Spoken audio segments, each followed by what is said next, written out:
Hi, I'm Georgia Erger, Associate Curator here at the Frye Art Museum, and I'm here with Molly Jae Vaughan, an artist whose work is currently on view as part of our Boren Banner Series.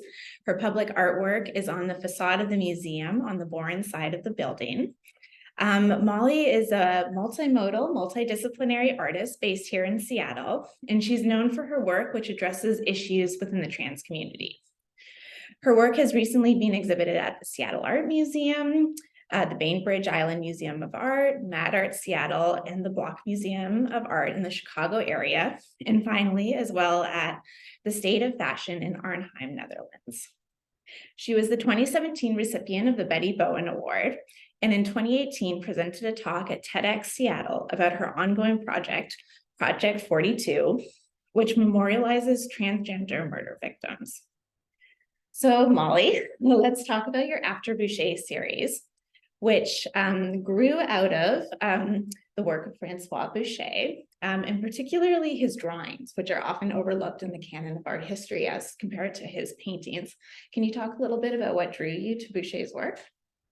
Yeah, definitely. I mean, to start off, my introduction to Boucher were through his paintings. And I'm trained in printmaking as well as drawing and painting. And Boucher was trained in engraving. So I think that was my first introduction, was like looking at the etchings and engravings that Boucher made. And as someone that teaches drawing and loves drawing, I'm often more drawn to an artist's graphic works than I am to their painted works.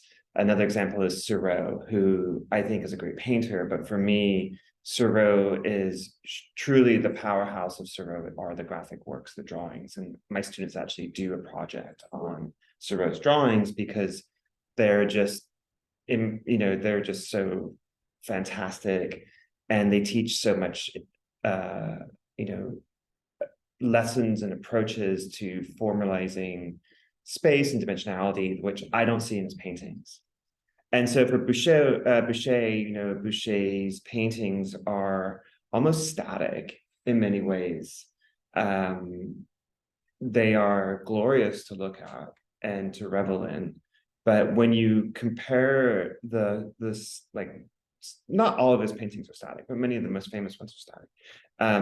When you compare that to his drawings are very gestural, they're very energetic, they're full of pedimento, so like underdrawing, and they just have so much energy and life to them, which I don't find in some of the more refined paintings that he did. Yeah. Some of his more gestural paintings, I think that we really see Boucher as almost like an impressionist. And I find a lot of similarity in those paintings to the drawings, but still for me, the graphic works are where I'm really pulled into. Yeah, wonderful. And it's so interesting to hear you talk sort of about the sort of the energy and the excitement of the drawings. And it's interesting to think about Boucher being sort of working during the Rococo period within, the canon of art history, which so much embraces sort of extravagance and romance and maybe even magic. So what about not only Boucher, but the Rococo period as a whole sort of attracted you, and especially in terms of sort of your project of making visible and addressing sort of the invisibility of trans people throughout the history of art and, of course, just our society? Yeah. I think so. My first attraction to Rococo was really sort of founded in my research and examinations of gender ideology and gender presentation, and sort of thinking about that idea of gender construction. Initially I was really drawn into it as someone who was trying to find a way to be gender nonconforming, and I was sort of really interested in how masculinity existed within the Rococo. And from there, I think I really sort of was like, oh, well, look at this extravagance, look at this ornamentation. And I was really fascinated with ornamentation, and ornamentation also in like sort of conversation with like modernity, like Adolf Loos's piece against ornamentation, and how that sort of existed in modernity, and thinking about how these things rely on structures of power and rely on structures of ideology that the Rococo was really in opposition to, and when we think about the Rococo period sort of coming out of this notion, of femininity, how that femininity sort of like worked its way into interior decorating, into architecture, into painting, into sculpture, into music, literature. There is, I think, a lot of for at that time a young trans woman, in my case, there was a lot of nutrients for me to be fed, and that helped me sort of like gain answers to larger questions of like why I didn't fit in, and like all these sort of like identity-based issues. I began actually with some drawings that were much more personal, and did not incorporate direct imagery from like Boucher. In fact, the first artist I really started looking at was Fragonard. I personally feel that Watteau and Fragonard were the first impressionists, and that, and that's no like huge like mind-blowing thing for people who like art history, because there have been art historians that relate impressionism to Rococo sketches, and the outside scenes and things like that.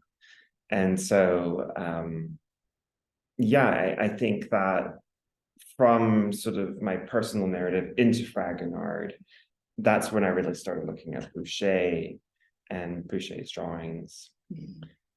The first Boucher piece that I finished with a trans body in it, it was one of the ones in which I labeled the trans body as other, and it was an anamorphic trans body. And my brilliant friend saw it, and she said, these trans beings don't look out of place in the Rococo period. And I really started like thinking about it. I was like, yeah, like we're this magic that we see in imagery from Rococo, deeply embedded within sort of religion, because religion is very magical. And how does the trans body exist within some of these larger constructs of magic and belief? And you have these like huge massive like dolphins that look like drunk dogs, like and they're mixed in with harpies, or they're mixed in with sirens, and then Louis XIV is being passed off to Apollo to be educated, and there's all this magic, all this mythology happening. And so why can't trans people be in there? What is so unbelievable about a trans body that it can't exist in space with gods and creatures of mythology? Yeah. And I mean, speaking about some of those like mythological creatures, but also trans individuals and characters that you insert, can you tell us a little bit? You mentioned sort of the wonderful drunk dolphins that appear throughout, but which sort of mythological creatures, and then if it's not too intimate of a question, sort of are there any autobiographical elements that come across sort of in the characters that you're inserting into Boucher's composition? Yeah, I mean, I think the creatures that I create are autobiographical. in grad school, I started drawing minotaurs and harpies and bulls and swans. And the bulls and the minotaurs represent masculinity, and the harpies and swans represented femininity. And in my MFA thesis project, it was like a series of multi-run lithographs that depicted these different stages of self-acceptance through the narrative of the Minotaur and the harpies and the bulls and the swans. And so the Minotaur and the harpies, these creatures still very much play a big role in my work.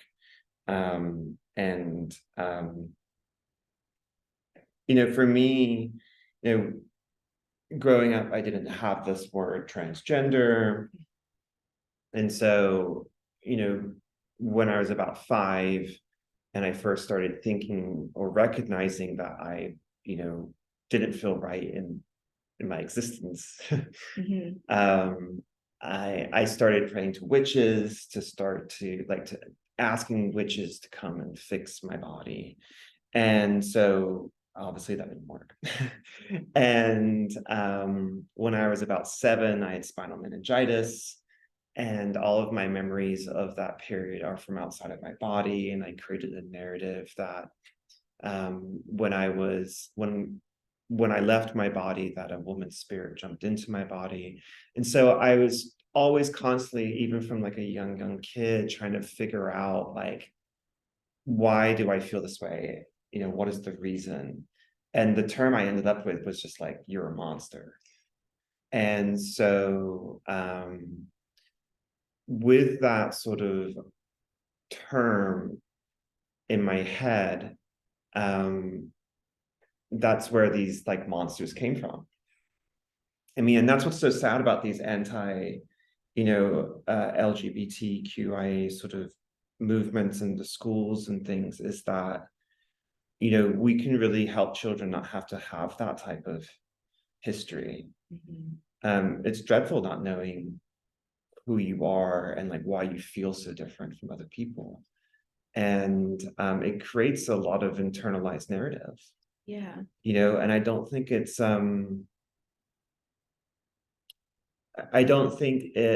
sort of an accident that I chose to represent sort of my masculinity as a minotaur. Mm-hmm. And it's just something that really stuck once I started. Yeah. Thank you. Yeah.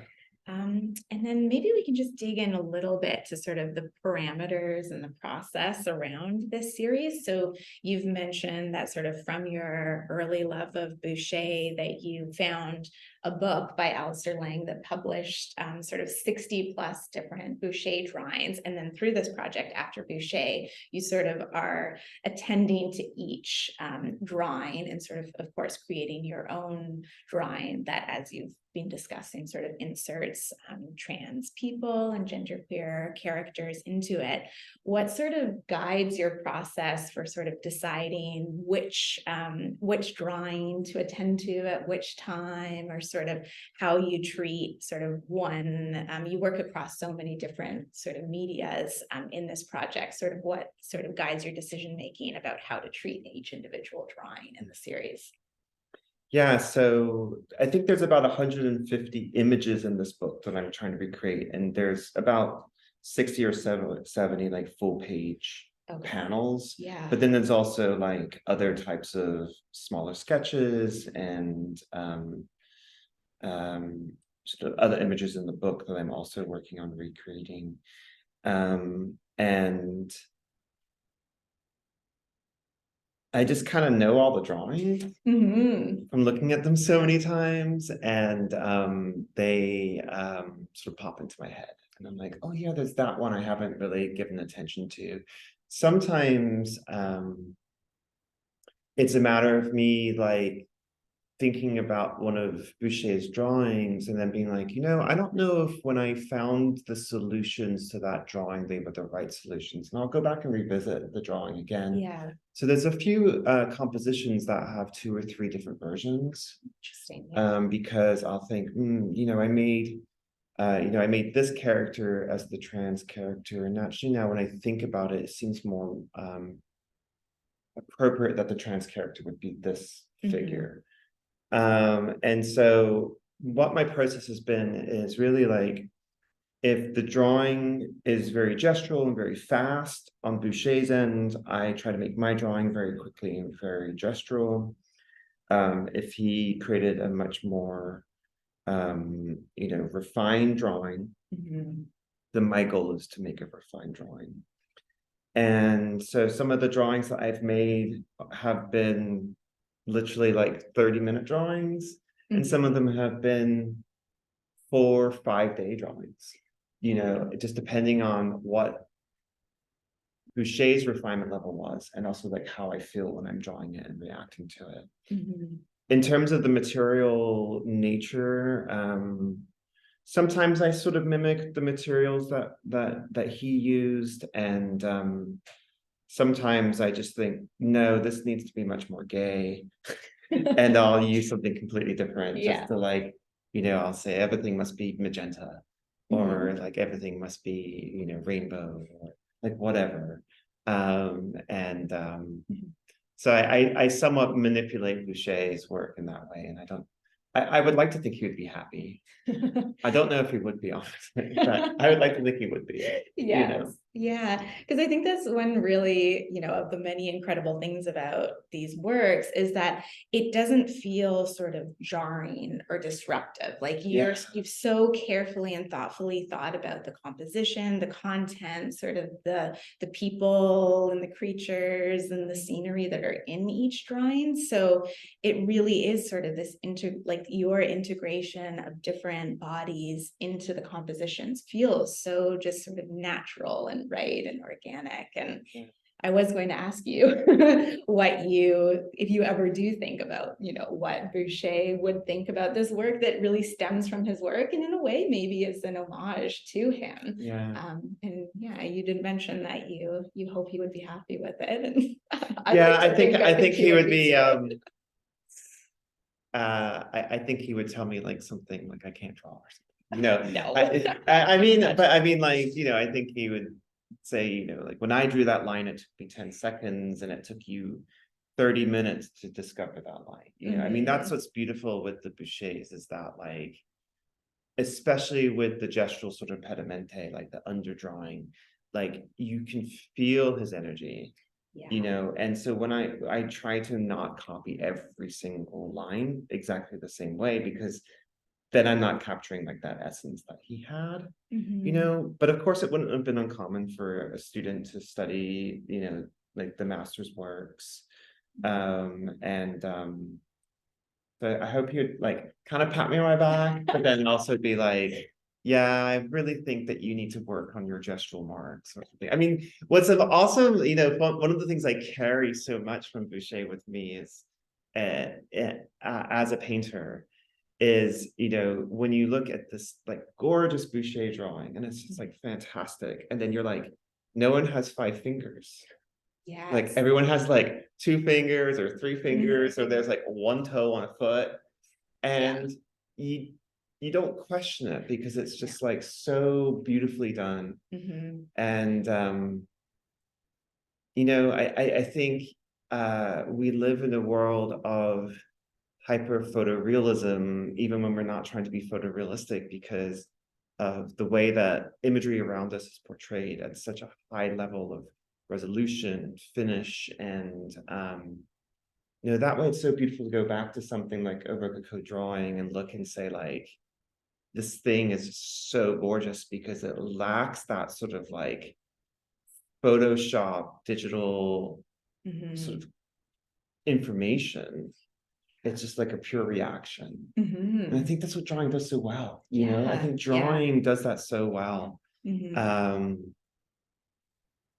I just, and that's part of what draws me to graphic work, is that, I mean, like in the Renaissance, it wasn't unusual for a contract with an artist to say, basically, like, we don't care who finishes the painting, we just want to know that the master artist did the drawing.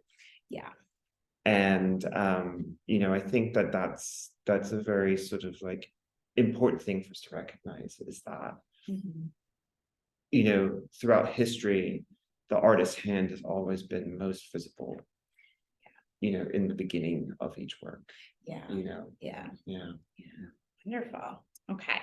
And now I just want to ask you a couple of questions that sort of expand out into your larger practice and sort of how After Boucher sort of is in conversation with your other work.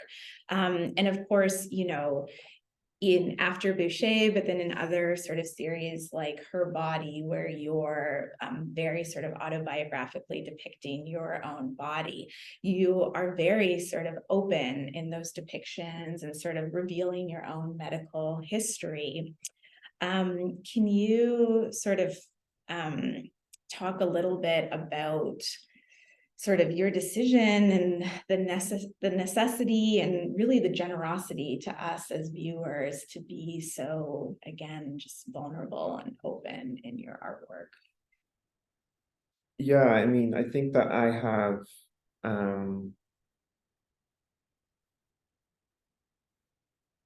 think that we should recognize that this piece wouldn't be on view in a lot of places in the country. Yeah. The fact that there is a 16-foot by 20-foot drawing on the side of your building that depicts nude trans women is phenomenal. And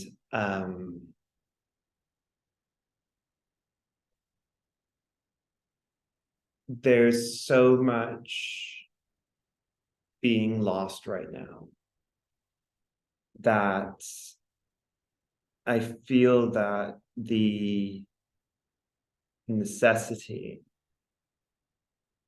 to make the trans body visible is more important than ever.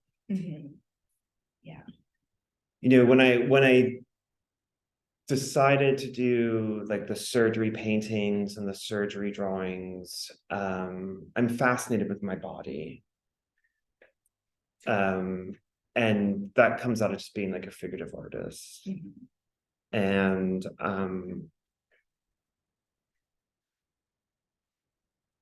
I think for me, figuration in a contemporary manner becomes extremely self-reflective. And whether it's a painter who may paint themselves as they age, or it's a depictions of like someone perhaps going through chemotherapy or something like that, we use the body and figurative art as a way to digest, but also to inform. And I think that's where like the Her Body series is really situated, is in this sort of like space of like, it's helping me to digest how I have sculpted my body. And it's helping members in my community to know, like, what does this look like? Like, what does this process look like? Because those images today are much more readily available on things like Reddit and things, but it's still very controlled. And it also boils down to like, the reaction of like the cis, like hetero society, and the way that, the trans body has historically been viewed and used. So like all these kind of things are happening, And so I think about the fact that it's really only in the past, say like 15 years, that trans artists have depicted trans bodies. Before that, I can think of other artists that depicted trans bodies, like Warhol. But it was always from the view of like a cis body. And so like, Warhol's Polaroids of Candy Darling, like these are really important images, but they are made by a cis person. And so when trans artists depict their bodies, like, how does that change the message and the meaning, you know, of empowerment? And, you know, we live in a world where, you know, there is a constant demand for trans people to tell everybody what our body is. You know, there was the senator just recently in Arkansas who, during a hearing on medical care for trans youth, a doctor who is there to give testimony as a doctor is asked by a senator from Arkansas what her genitalia is. And that's sort of like greed of people. You know, everybody always wants to know what your body is. And so part of that, say it's curiosity. Okay, well, here are all my drawings of what trans bodies can look like. Yeah. Or if it's kind of like a demand on me, like, you show me your body now, tell me what you are. I'm like, well, here it is. Yeah. Yeah. Yeah. You know, so like, stop asking me to tell you what I have on my body or what my body is, and just look at the painting and you figure it out. Yeah. You know, but, you know, when I showed all the surgery paintings and drawings, you know, all the drawings were purchased by my surgeon to put up in the surgery offices, because there's so little imagery, you know, plus they, you know, I think that they were good drawings. Yes, they were. But like, I had trans women come up to me at that exhibition and say, like, you know, thank you for making these. Like, I didn't know this is the process. I've never seen images of electrolysis. I've never seen images of vaginoplasty like this. And they're all from my point of view because I took images during the processes. And I think that also adds a lot of like personal narrative to the works that make them have a totally different visual experience. You know, we're not onlookers, we're actually having that experience, that firsthand experience. Yeah, absolutely. And I mean, you've spoken now and you've written beautifully in the past just about the complexities, as you were saying, of just how, as a society, we want to know in such an invasive way every intimate detail about trans people's bodies, but then, you know, yet we don't want trans people to show, let alone celebrate their bodies. And which is so horrific. And with the work that you have in the After Boucher series, that's, you know, at such a large scale on the side of our Frye building, you've got a trans woman as a, you know, almost 16-foot trans woman, as you mentioned. And you've talked before about how through this series, you depict trans women with the anatomy that you have the lived experience of. So you've touched on this a little bit, but can you just talk about sort of the importance and significance and sort of what you were thinking about for a work in the After Boucher series that was going to be sort of presented at such a large scale, and then obviously in the context of a public artwork rather than a more, you know, traditional drawing that would be shown like inside in a gallery or museum space? Yeah, so I mean, there is, I think the Boucher series does celebrate the trans female form. Yes. And yeah, like, knowing that I was gonna be like, I was given a green light to depict nude trans women for this piece, I was like, wow, you know, I want to have at least one highly visible trans woman depiction.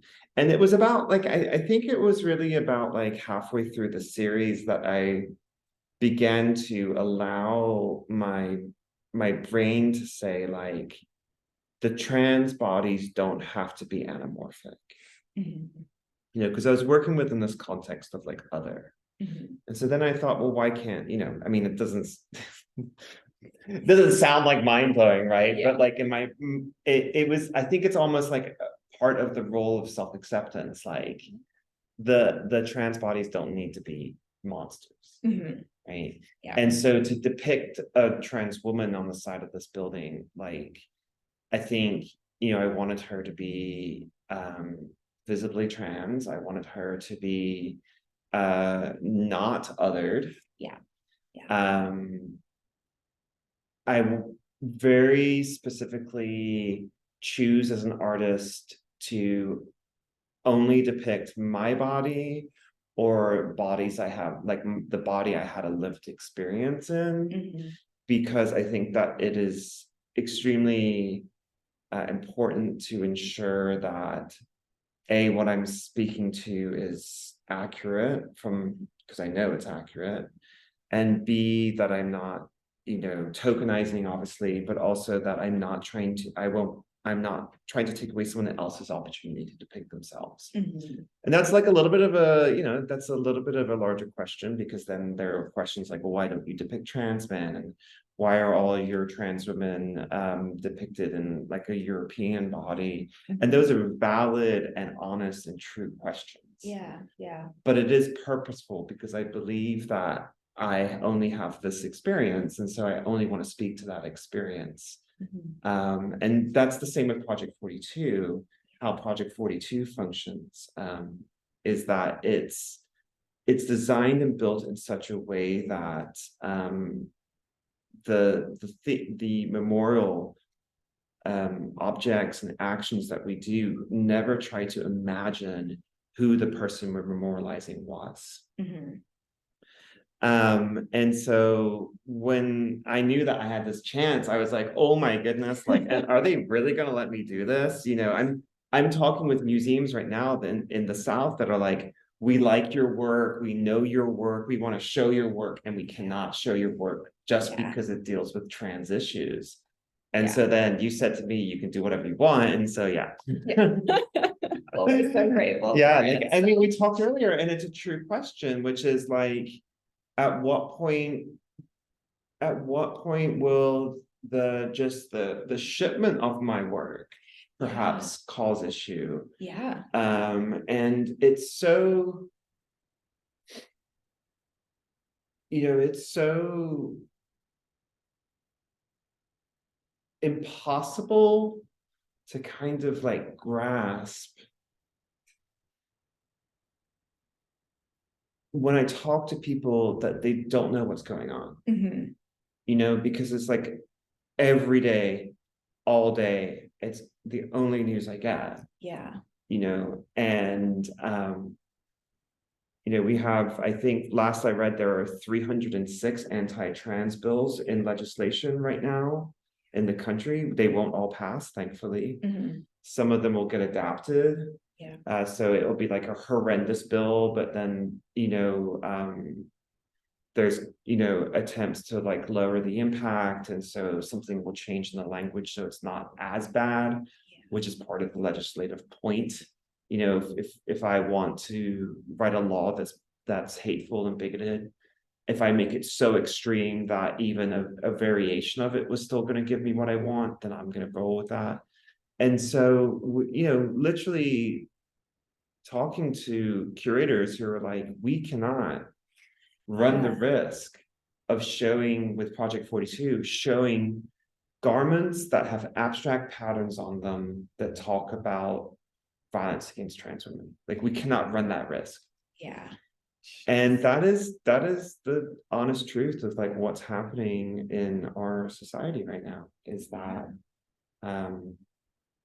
these anti-drag laws are also intended to capture trans people. And I watched a female presenting Republican House of Congress member the other day talking, and she was wearing a suit and a tie, and I thought,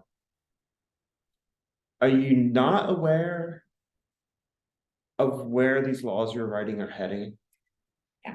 If you continue down this path, you as a cis woman will not be able to wear a suit and tie to Congress. I mean, that is where we're going. And for all the people who don't see that, it's shocking. Yeah. They, think about all the people, 10 years ago said they won't overturn Roe versus Wade. Yeah. Well, that's overturned, right? Like there is, there's so much happening that if you're not observant of it, it's just gonna be gone. Yeah. And it's frightening. Oh, absolutely. Yeah. Okay, so Sorry.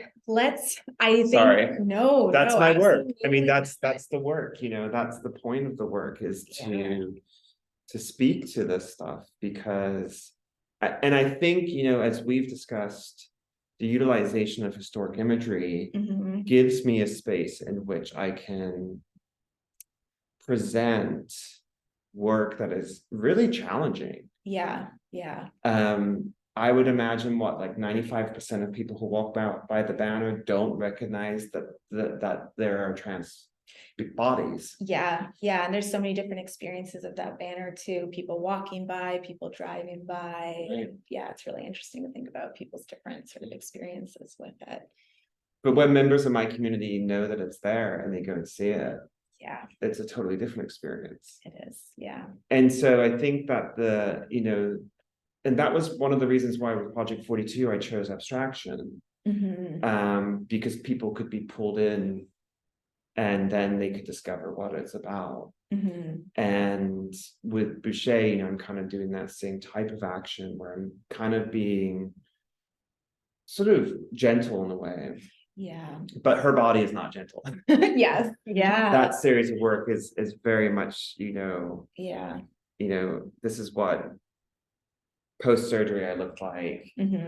This is what the result is. Yeah. And then the series in that body of work called Brutality of Change, because the process of preparing for surgery is so brutal. And I think that like people should know that.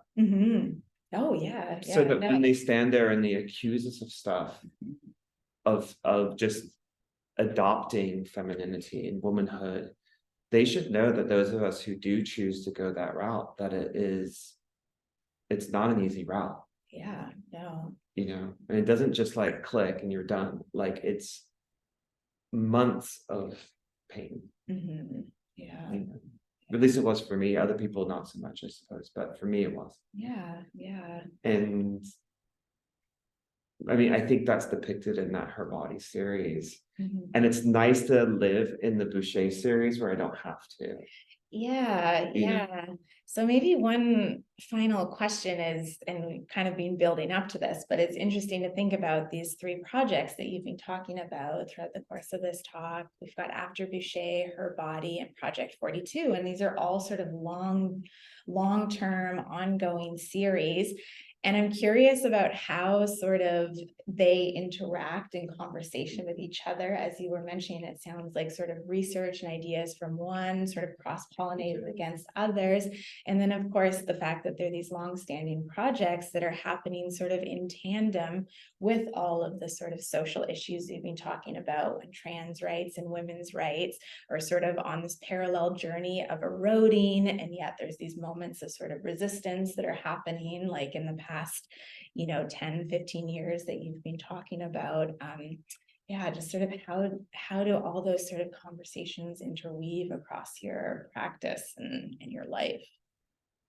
One of the things that it took me a while to accept about my art making is that it is very modular.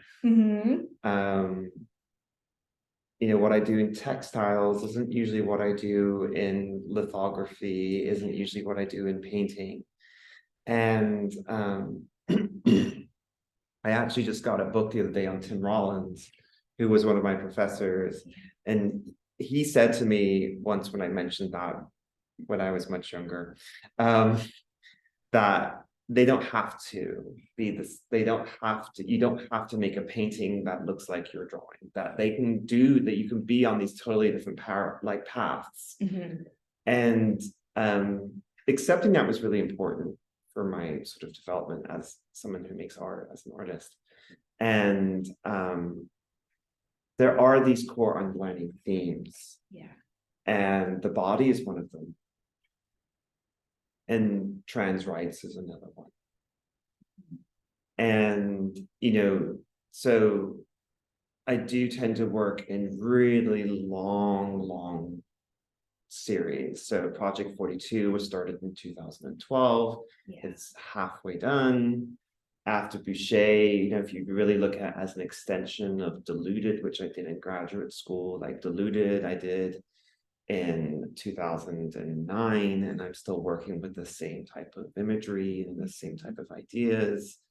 Like I kind of work with these long ideas, and at times I think they do really commingle, like Safety in Numbers mixing with Project 42 at Mad Art, but they kind of each feed different parts of my artistic soul. See that. And so when I started Project 42 originally, they were paintings, and then I made a few paintings and I thought these are too static, and then I was already thinking about working with dancers, and so using my background from printmaking, I knew that they were making digital fabrics based on the imagery, and so like I sort of blended all these things together to start that project. But my original idea was actually doing a full ballet about the Minotaurs and the Harpies. And I'd already spoken with dancers about that. And so I already had dancers on hand that I had been speaking with about like working on Project 42. And I think that, when I'm working on Project 42, it is so emotionally labor intensive. It isn't selfish art. It is art that I'm making to honor somebody who I didn't know.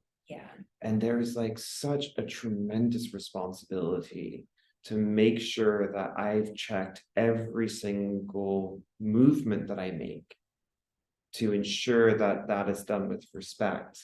And that is done in a way which in no way, shape, or form re-victimizes that person. So the paintings and drawings, that's my selfish space. Interesting. Those are the places where I get to go. And the reason, go back to the idea about using my own body, the reason that I just use my own body is because like I know that I'm not responsible for how I'm depicting somebody else. And so I get to just make and take away that responsibility of accidentally like hurting somebody. If I accidentally hurt myself, like I'm okay with that. But like there are similarities in just in like the approaches, like we're talking about utilizing historical imagery is a way to like sneak in contemporary questions. Using abstract and pattern making in Project 42 is the way to grab somebody who doesn't want to talk about violence against trans women and bring them into a conversation. I've seen people so many times like walk around one of the galleries of Project 42, leave, and on their way out read the didactic and go back in. And it's meant to do that. And there is a risk to that in the sense that like not everyone will get it. But there's also something important about that in terms of it's almost the exact same thing about as like talking to somebody who I know and they have no idea that there's like an anti-trans law now in Tennessee that stops drag performers and also people wearing clothing of another gender from performing. So they're like, when are you going to go do a lecture in Tennessee? And they're like, well, I can't. The moment that bill is signed by that governor, I can't really go and talk to a crowd. And so I think that these are really that's how the work sort of ties together. Yeah. But I'm totally fine too with them just existing on different paths Mhm. and not crossing over. Yeah. You know, I have tried to make things work in different ways with different materials, from like Boucher with another type of approach I might make in, you know, another, like the necklaces that I have created for Project 42. They're just not going to work Mhm. Yeah. because they're a totally different sort of, the relationship to the imagery is so material based Mhm. that like changing the materiality changes the message. Yeah. Interesting. Yeah. Ugh, wonderful. Well, thank you so much, Molly. I can't thank you enough for sharing this incredible and profound and thoughtful insight about your work. And thank you to everyone who's been following along with this conversation. I will just end by mentioning that Molly's Boren Banner is on view here at the Frye until April 16th of this year. So I hope that you're able to see it. And thank you all. And thank you again, Molly. Thank you so much to the Frye for just supporting this work and simultaneously proving that it's a safe space for members of my community and the larger queer community. So. Well, thank you. And I'll speak for the Frye as a whole and say it's been an absolute honor. So thank you.